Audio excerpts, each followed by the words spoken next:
This week, House Speaker Kevin McCarthy decided to hand over 41,000 hours worth of footage from January 6, 2021, the Capitol riot, exclusively to Fox News host Tucker Carlson.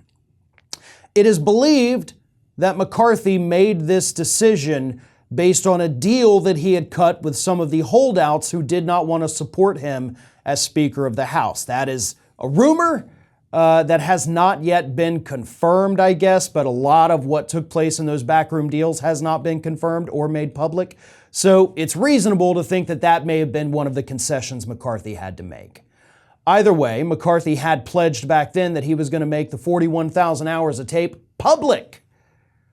But instead of making them public, he decided to hand it over only, exclusively, to Tucker Carlson, the man who has repeatedly for 2 years now downplayed the events of January 6th. Said that, it was just some light vandalism. You had the FBI in there instigating this. There were Antifa people in there provoking the Capitol rioters. And now he has exclusive access to this footage, which is going to begin airing this week.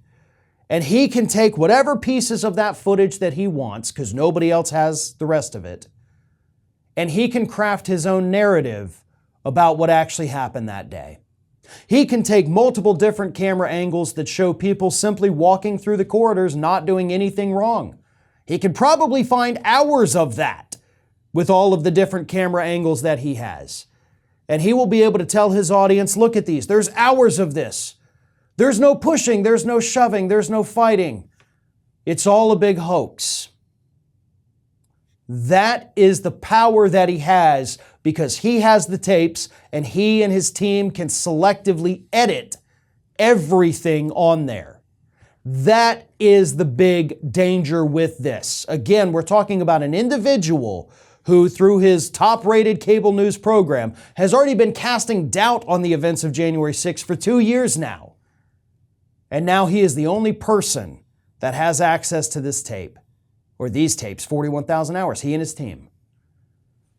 If Kevin McCarthy had decided to put these tapes out there in the public domain, say like, hey, they're available at the Library of Congress, you can get them there.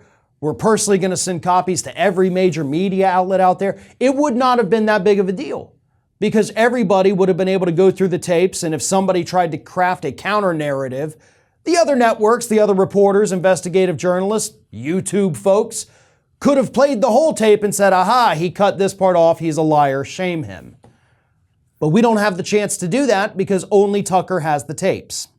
And then, of course, you have multiple members of Congress who are already expressing their concern over the fact that these tapes, the camera angles, camera locations, things like that, can now be used to possibly plan another insurrection in 2024.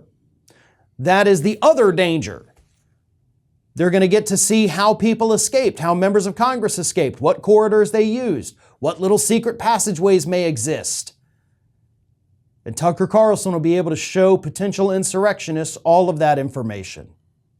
This is a dangerous move, and it's going to get more dangerous as Tucker Carlson begins to selectively edit these videos to craft his own narrative about what happened that day. It won't be true.